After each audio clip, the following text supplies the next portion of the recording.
नीट paper फुटी प्रकरणाच्या निषेधार्थ दिल्लीतील जंतर मंतर येथे विद्यार्थ्यांनी केलेल्या आंदोलनाला पाठिंबा देत सांगलीतील स्टेशन चौकात सर्व पुरोगामी संघटना तसेच विविध राजकीय पक्षांच्या वतीनं काही दिवसांपूर्वी आंदोलन करण्यात आले होते। या आंदोलनात केंद्रीय शिक्षण मंत्री धर्मेंद्र प्रधान यांनी नैतिक जबाबदारी स्वीकारून राजीनामा द्यावा अशी प्रमुख मागणी करण्यात आली होती। दरम्यान केंद्रीय शिक्षण मंत्री धर्मेंद्र प्रधान यांनी आपल्या पदाचा राजीनामा दिल्यानंतर या निर्णयाचे स्वागत करत शनिवारी सांगलीतील स्टेशन चौकात सर्व पुरोगामी संघटना आणि विविध पक्षाच्या कार्यकर्त्यांनी पेढे वाटून आनंदोत्सव साजरा केला। यावेळी कार्यकर्त्यांनी एकमेकांना पेढे भरून जल्लोष व्यक्त केला तसेच विद्यार्थ्यांच्या एकजुटीमुळे आणि देशभरातील आंदोलनाला यश मिळाल्याची भावना व्यक्त केली। यावेळी उपस्थित पदाधिकाऱ्यांनी सांगितले की विद्यार्थ्यांच्या न्याय मागण्यांसाठी झालेल्या आंदोलनामुळे सरकारला निर्णय घ्यावा लागला असून हा विद्यार्थी शक्तीचा विजय आहे। तसेच शिक्षण व्यवस्थेमध्ये पारदर्शकता राखण्यासाठी आणि भविष्यात अशा प्रकारच्या पेपरफुटीच्या घटना टाळण्यासाठी केंद्र सरकारने कठोर उपाययोजना कराव्यात अशी मागणी यावेळी करण्यात आली। गेली 15-20 दिवस दिल्लीमध्ये जे आंदोलन चालू आहे त्याला आंदोलनाला पाठिंबा म्हणून मागे 2 दिवसाआधी आम्ही कलेक्टरच्या ऑफिसच्या समोर निदर्शने केली, त्यांना निवेदन दिलं।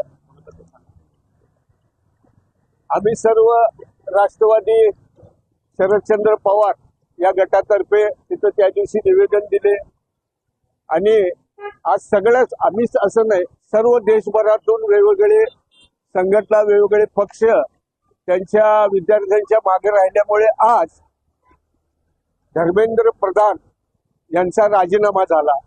हा सगळ्या देशाचा विजय असं म्हणायला हरकत नाही। तो विजय उत्सव करायला आम्ही सर्व राष्ट्रवादी शरदचंद्र पवार या गटातील सर्व आम्ही कार्यकर्ते प्रमुख कार्यकर्ते स्टेशन चौकात राजाराम बापू पुतळ्यासमोर पेढे वाटप केले।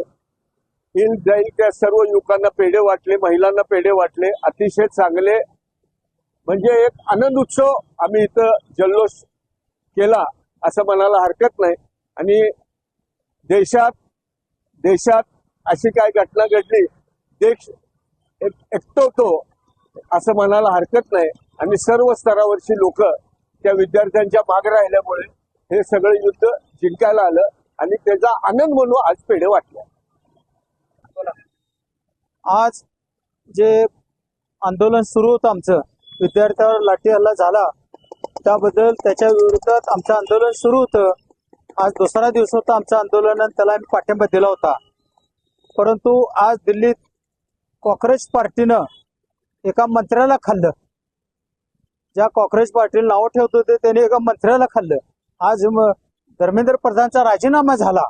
राजीनामा झाल्यामुळं आम्ही त्यांनी आंदोलन तिथलं थांबवल्यामुळं आम्हाला इथं आंदोलन थांबवावं लागलं।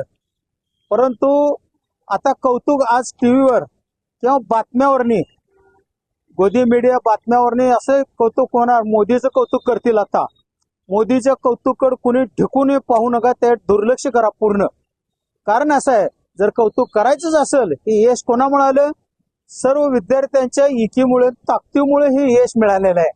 एकी महत्वाची आहे आणि ह्या एकीमुळेच हे यश मिळालेलं आहे। कौतुक करायचं असेल तर ते विद्यार्थ्यांनीच करा।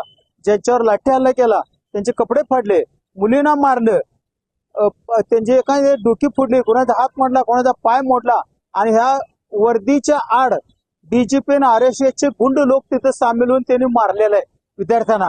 अशा परिस्थितीत अंगलट येत आहे म्हटल्यानंतर 36 दिवसानंतर यांना जो जाग आली, 32-33 दिवसानंतर यांना जाग आली आणि मग हे आंदोलन हाताच्या बाहेर जातंय म्हटल्यानंतर आता विद्यार्थी ऐकत नाही म्हटल्यानंतर सर्व लोकांनी, संघटनांनी, पुरोगामी संघटना, इतर संघटनांनी देशभर पाठिंबा दिल्यामुळेच पक्षाने वगैरे हे आंदोलन यशस्वी झालेलं आहे। कौतुक करायचं तर त्यांचं करा, उद्या मोदीचं कौतुक टीव्हीवर होईल त्यावर ढुकूनही बघू नका, ते काडीची किंमत देऊ नका। सगळं खोटं नाटक बोलतेले RSSचा हा अजेंडा आहे। सांगता केली, आंदोलनाची सांगता जी केली ते पेढे वाटून आम्ही केलेले। आणि असंच आता नंबर कोणाचा आहे? इथेनॉल मिश्रित पेट्रोल आणि डिझेल मध्ये करणार आहे पेट्रोलियम मंत्री जो कोणी आहे त्याचा पुढचा नंबर आहे, एवढंच तुम्हाला मी सांगतो।